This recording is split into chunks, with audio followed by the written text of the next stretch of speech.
యాదాద్రి భువనగిరి జిల్లా వార్తలు ఒకసారి చూద్దాం. భువనగిరి జిల్లా కేంద్రంలో దీక్షా దివస్ కార్యక్రమాన్ని ధూమ్ధామ్గా నిర్వహించారు. ఈ కార్యక్రమానికి మాజీ మంత్రి సూర్యాపేట ఎమ్మెల్యే జగదీష్ రెడ్డి, మాజీ ఎమ్మెల్యేలు, మాజీ ఎమ్మెల్సీలు హాజరై కేసీఆర్ గారి యొక్క దీక్షను, పోరాట పటిమను కూడా మరోసారి కూడా గుర్తు చేసుకోవడం జరిగింది. దేశానికి ఆగస్టు 15 ఏ విధంగా ఉంటుందో తెలంగాణ రాష్ట్రానికి కూడా నవంబర్ 29 అంత ముఖ్యమైనటువంటి రోజుగా అభివర్ణించారు జగదీష్ రెడ్డి. నవంబర్ 29న కేసీఆర్ గారు ఆమరణ దీక్ష కూర్చోవడంతోనే ఢిల్లీ దిగొచ్చింది.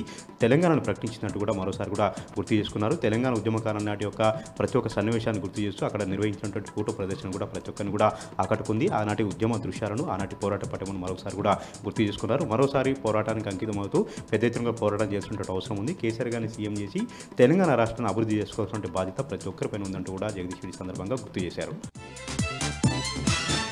నల్గొండ జిల్లాకు సంబంధించిన మరొక వార్త. నల్గొండలోని మహాత్మా గాంధీ యూనివర్సిటీలో బీఆర్ఎస్ విద్యార్థి విభాగం ఆధ్వర్యంలో దీక్షా దివస్ కార్యక్రమాన్ని ఘనంగా నిర్వహించారు. ఈ కార్యక్రమానికి మాజీ ఎమ్మెల్యే డాక్టర్ గాదర్ కిషోర్ కుమార్ హాజరై విద్యార్థులను ఉద్దేశించి మాట్లాడడం జరిగింది.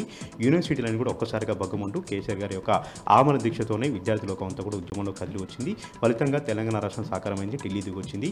తెలంగాణ రాష్ట్రాన్ని ప్రకటించినట్టు కూడా గాదర్ కిషోర్ కుమార్ సందర్భంగా ప్రకటించారు. ఈ సందర్భంగా గుర్తు చేసుకున్నారు. మరొకసారి విద్యార్థి లోకం అంతా కూడా పోరాటం చేస్తున్నటువంటి ఆవశ్యకత వచ్చింది. కేసీఆర్ గారి నాయకత్వంలో మరోసారి తెలంగాణ రాష్ట్రాన్ని ముందుకు తీసుకువెళ్ళగా కేసీఆర్ గారిని ముఖ్యమంత్రి చేసేలాగా విద్యార్థి లోకం పోరాటం చేయాలని కూడా గాదర్ కిషోర్ కుమార్ సందర్భంగా పిలుపునిచ్చారు.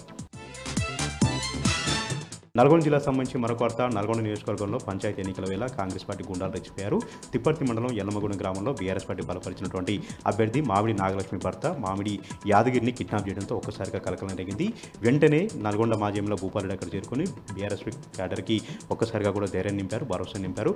జిల్లా ఎస్పీకి ఫిర్యాదు కూడా చేయడం జరిగింది. కాంగ్రెస్ పార్టీ గుండాలు గ్రామాల్లో అలజడులు రేపుతా ఉన్నాయి, భయభ్రాంతులు గురి చేస్తూ ఉన్నాయి. ప్రజాస్వామ్యంగా ఎన్నికలు జరగకుండా అక్కడ గొడవలు లేపుతున్నారంటూ కూడా ఆయన ఒక్కసారిగా ఆగ్రహం వ్యక్తం చేశారు. ఎప్పటికైనా సరే ఉన్నతాధికారులు కల్పించుకొని పల్లెల్లో పచ్చని వాతావరణంలో ఎలాంటి అలజడులు లేకుండా ప్రజాస్వామ్యంగా శాంతియుతంగా పంచాయతీ ఎన్నికలు జరిగేలాగా చర్యలు తీసుకోవాలంటూ కూడా భూపాలరెడ్డి సందర్భంగా డిమాండ్ చేస్తున్నారు.